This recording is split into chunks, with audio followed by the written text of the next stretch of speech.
may karon iyaman sa aton karon nga studio aro ato man karabanwa nga permi man niya nababatian kay Sir Allen Double Alpha Alcedo kay Double Alpha ato man karang permi nga ginabugan ita information pag-abot mga sa mga nagakinatabo man especially sa bahin kara ita Roma sa raya kara nga Italia especially sa Vatican madumduman naton katong mga balita man niya nabubo connection sa rato nga canonization ni Pope John Paul II paghirang karabanwa nga Santo Papa kay Pope Francis aga pila pagit ka mga concern man especially pag-abot sa mga OFWs man naton sa bahin karat Roma o kanuna sa bahin karat Italia. Kung kita karat bilang ka mga information, kamustahon taman sa aton to nga mga kaibanghuran nga mga Pinoy dahil sa daton mabo man yung mga kaibanghuran naton to nga mga Pilipino, mga even mga klano no. Pero ito makaroon nagatiner, nagatrabaho, nagausoy man karabanwa ita pangabuhian riba ito matanak ka ito matanak ka pamilya siguro riba kara ito matanak settle down sa bahin karat Italy o kanuna sa raya karanga Roma. Sir Allen Double Alpha, sir, may dayad nga hapon o tuladlaw, like kita makon sa Bombo Radyo Kalibo, hindi pong bumay ka lang, no? May dayad man nga utrong adlaw kimo bubumay. Salamat, no, nga nakakangay ninyo ko sa Bombo Radyo Kalibo. Medyo makaroon ay nakita kung di mong kagwapo. Ay kina kati ako kinangagahon ay may ako mata ng panaw ay may nagapabulikat na rin sa Canada. Ang madayag na kontak kung mabuligan na to, no? Ay salamat ay kung nano raton nga maibulig ron. Kung pwede siguro aton niya nga tingoon nga magtinagayo kita, no? Gakta man ito sa kiring Afgano no Bisaya. Bangod niya ginakobre man ako ikaw eh. In fact, naka-activar do ako nga mga gamit riya para nga magamit ko man sa ako nga Balitang Roma Online. Nakaroon mapatiyan ako ninyo sa Bombo Radio. Makita man ikaw hinduna ron sa Balitang Roma Online pagi sa social media. Makaroon live ang kita karasel sa ato niya live audio streaming karatan tong mga kaimanguran abroad especially sa bahin karat Italy sa Roma ay naga-monitor naga-pamatiman sa makaroon karang panyang parang iba. Kabay pa alas 6:57 siguro makaroon agahon ito adlaw na Biyernes May.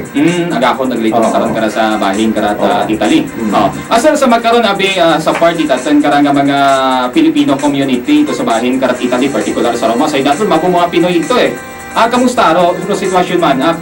Kamusta ano ro mga kalabanan kara nga mga trabaho? Ano ro sitwasyon ni daton yung mga kaibanguran man yung mga Pinoy sa bahin kara Italia sa makaroon?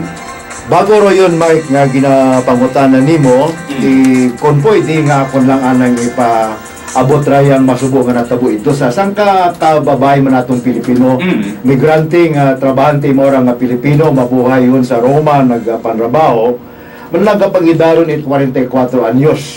Si Corazon Abordo Perez, nga taga Oriental Mindoro, ay kupilang adlaw nga ito na disgrasya ta, na samtang nagatabok imaw sa karsada ay mas matod nakapuga rong naka-stoplight may gulpit anang kadasigon nga kotse rong umagi sa karsada ibahan ni Corazon Bordo Perez nga raro mga anuman nga mga iba siguro mga Pilipino o mga foreigner man hay na disgrasya ta aghaligis si Corazon nga ra namatay timaw. Taga Mindoro, Timora, gina-facilitate mga ron kung Italian government o mga dokumento nga maiuli-imaw sa Mindoro bulig itaro gobyerno Italia kara rong bulig ko aton nga mga sari-sari nga mga organisasyon sibiko-religyoso ito sa Roma, mga migranteng Pilipino, ato man nga mga kaparian. In fact, sa magkaroon nga di nga mga inuras, higiranta nga mga paghimo it kampanya kung sinorong makabulig pagid, no? Ang maghahagas at mga misa sa anang nga pagtaliwan ni Abordo. So, royon do natabo sa kapilipina nga rahay na disgrasya ta. Royon do, punta man ay aton mang iyakot sa atong pangamuyo nga kabay nga aton nga mga migranteng Pilipino aton nga mga igmangod dito partikularmente sa Roma ug ibang mga lugar sa Guay, Pilipinas ay maipagayuman sa mga kapamakan sa mga disgrasya ang tawat may nagawas samtang ito sanda nagapangabudlay para nga magmanami yang rong pangabuhi ko andang mga pamilya nga haywanan niya sa Pilipinas. Gipangutan na ako kay ina kung kumusta sanda. Ay, pangutan na nga ron sabat siguro ay masadya, madayat, no? Makusog, maisog, maligon, ron nagapabaskog kanda, ro andang pagka-Kristiyano, ron nagapabaskog kanda, ro andang maridayad nga pagsinagayo ng mga Pilipino. Ay kitang mga Pilipino, maski si man kita hiyagto, ay ro kilala kita sa aton nga marka nga mahigugmaon ag mapinalanggaon kita sa atong pamilya. Mahadlokon kita sa Ginoo, ag mahay naton nga banwa, ag mahay naton nga tig-edad. Maron do mga Pilipino, adlaw-adlaw makaroon nga lang agahon, no? Ito 5 minutos bago mag-abot ng alas 7, posible iba karon kandagon, mugtagon o naon sa mga fermata, sa mga bus stations, sa metro, sa mga train stations, nagasakayon sa mga sari-sari nga mga sasakyan para nga mag-agto sa andang mga sari-sari nga mga trabaho. Sari-sari ro sanda, ro mga Pilipino ang libo, ro mga Pilipino una sa Roma ag sa kiingod probinsya, kamana sa Milano, sa Venecia, sa Torreno. Pero kung sa Roma natong paghambagan, ito kami ay siguro ro mga Bisaya yang, ro mga Afganon, mga pilang bato. Kaabuan ito ay mga halin sa Luzon, mga Pangasinense, mga Bicolano, ag may una man nga mga Bisaya, mga Ilonggo, mga Kapisnon, ginatos man sandaron. Ay bakaron doon ay sa laboron sanda, ikapanrabaho doon. Riba karon kanda nag-service sa mga hotels, riba ay nag-service sa mga restaurante, riba ay sa bagay, no? Riba nagtatap, mga pamilya, sari-sari, mga caregivers, mga babysitters, sari-sari ra karon pangabaho para nga makakita euro ag maitaunan dariya sa andang pamilya sa Pilipinas. Oh, so kung tanawon naton kara sir, rayon mabugid ba to daton yung mga kibanguran yung Pinoy na sa bahin karat Italia, particular na sa bahin karat Roma.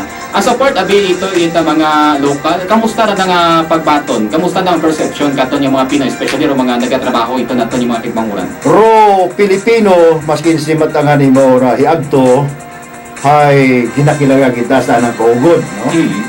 Pero maski matuod nga imaw hay Pilipino, may una kita katon sa atong batasan yung Pilipino ro ibang pamatasan. Pero generally, kita hay nag-excel. Generally, hay kita hay masaligan. Gatuhan yung hambay kimokina, mas kilala kita sa rundoy tatlong kamarka. Pero may mga ugali kita, mga bukot may dayad man. Kama naman riya sa aton. Kung ano ra yung batasa yung ninyo na makaroon, ay kung dahon mo sa ibang lugar daw ang asinso. Kung ikaw ay bukonit honesto, kung ikaw ay matamad, kung ikaw ay nagpaghibusin mo isig katao, kung ikaw ay oportunista, kung ano pa, sugaro, kung ano pa, ay kung dahon mo intervisyo nga ron, ay mag-asinso. Pero kung nag-agto kating ito, para nga magsakripisyo, agriibot ang nga katuyuan, ay mag-usip trabaho, ag magpanabaho sa mayan, ay makay natibong dito mong kwarta. Pero kung ikaw ay abusador tagagi, ay wakatibot may uli ron. No? So, depende ron sa tao kung ano ang gusto. Kung imaw ay naila nga agto ito para nga magtrabaho, agud kung makatipon yun, ay maiuli na nariya sa anang mga hinigugma. So, may mga kilaga matikaw para sa nga makikmanguran natin kaya mga Pinoy nga naging matinagako nyo ta, naging successful abo. Ro uso ito ay ro sari-sari ang pangitanan. Luwas karundoy nga ron yung mga regular nandang nga mga oras, andang pagpanrabaho, may una matabi nga mga empleyadong Pilipino. In fact, may mga professionals nga ito tana, no? Nakabasit for so many years. May mga dating manager ng bangko, nag-manager na yung bangko, nga makaroon, nag-resign na sana nga pagka-manager, ang nagpanrabaho ta sa ibang mga empleyo. Ay kung mahugod ka timo, ang babastog rin mong gawas, hay sa agaw na sa gabi nga nung panrabaho, makauli ka timo sa inyo nga bagay, it's sobrat sa mga 100 euro sa sugod dyan, sa adlaw. Pero kung matamad ka, ay wa. Pila makaroon ng bagay duhan sa peso ka? Ay wow sa'yo. Tapos ito ay luwas kurundoy nga ron yung mga part-timers, no? Sari-sabi sandaron Mayon na matagaron yung mga bosta paga o mga empleyado tana nasa payroll, ag nag-enjoy sandaron sari-sari nga mga benepisyo kung Italian government, kung nawa ka dokumento, bukod kompleto rin mga dokumento, ay hindi ka man ka-enjoy kung mga ginatao mo kung Italianong gobyerno.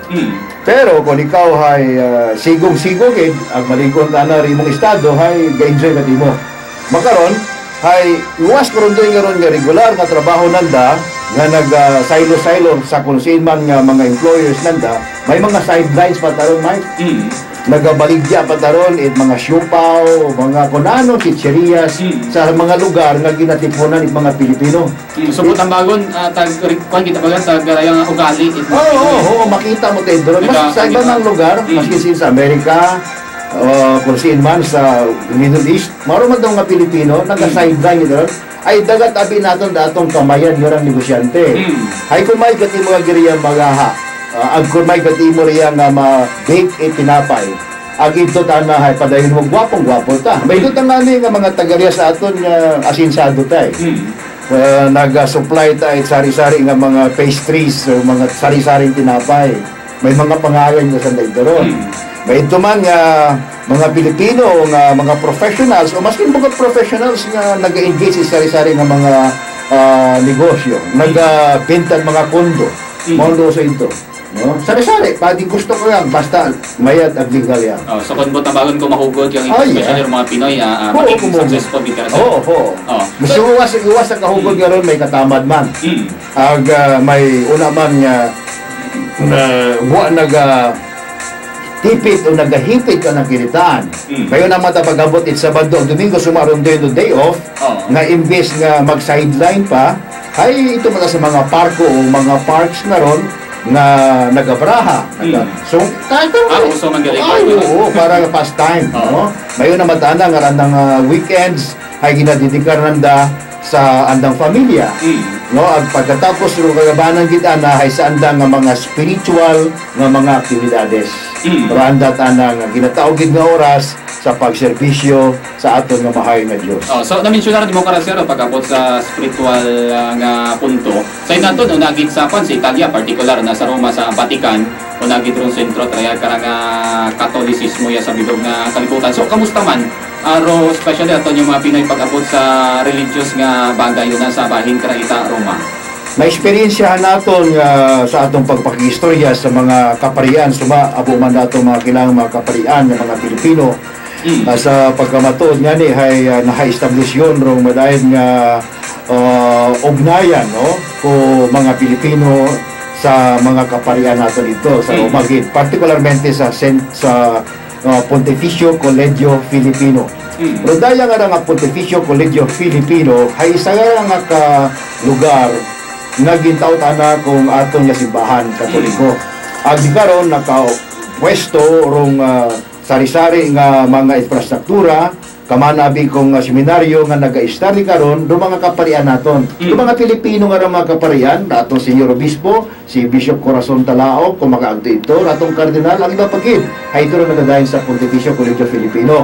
Pero rector karon ay naila ko sa pagsugid kinyo, nga isang bataon nga kagagaki nga apo ko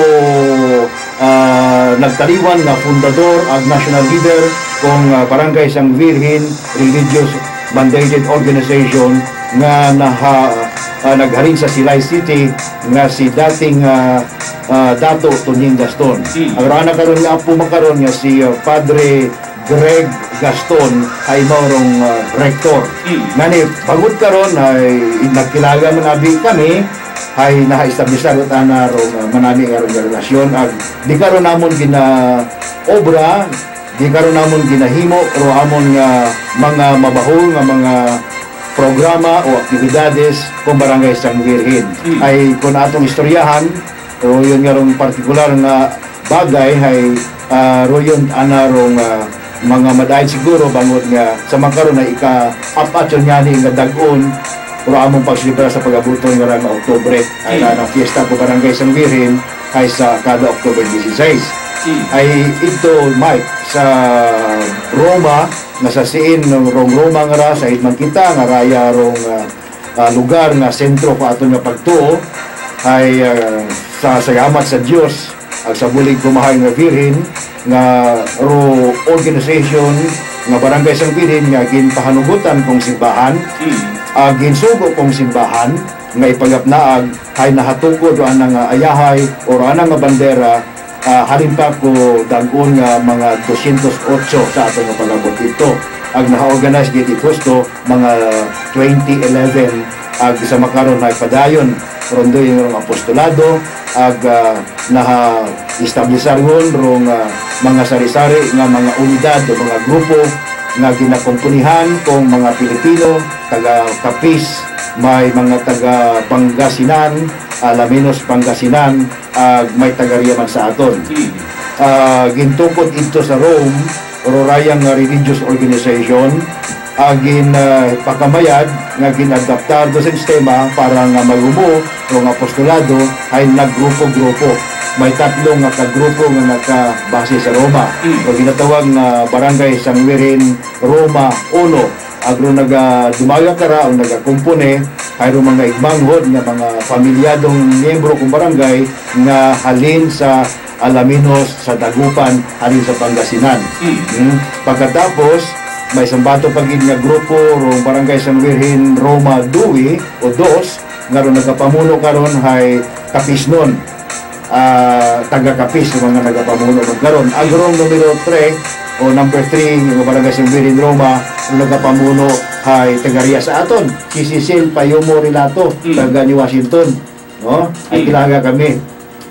Agro leader gali, presidente gali Barangay San Birhen 2 hay si Brad Olacan Efren Biclar nga taga Panay. Agro leader man o presidente kung Barangay San Birhen numero 1 ay si Sister Daday Payas, taga Pangasinan. So, butang bagong ka na, sir, pag-abot sa religious matter, kilaga kita aton ka ng mga tigmakunan kita mga Pinoy ko sa bahin sa Roma. Kagoy, Diyos ay kilagayon. May ito pangani sa Napoli, may ito pa kita nga Barangay San Birhen sa Napoli. Raya ay sambato gamang organization review sa nauna sa Rome.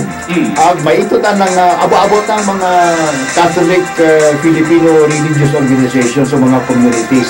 Siguro kung di ako magsaya, hindi na magnaba sa 52 kabato ron. Na mga Catholic Filipino religious communities na nakabase sa Rome.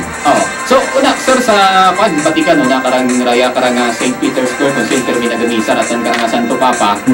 Kamusta rong man, pag, naman, nami-mentionar man baga, ato niya Santo Papa, sa nang misa, o kita mga Pinoy, una sa Vatican?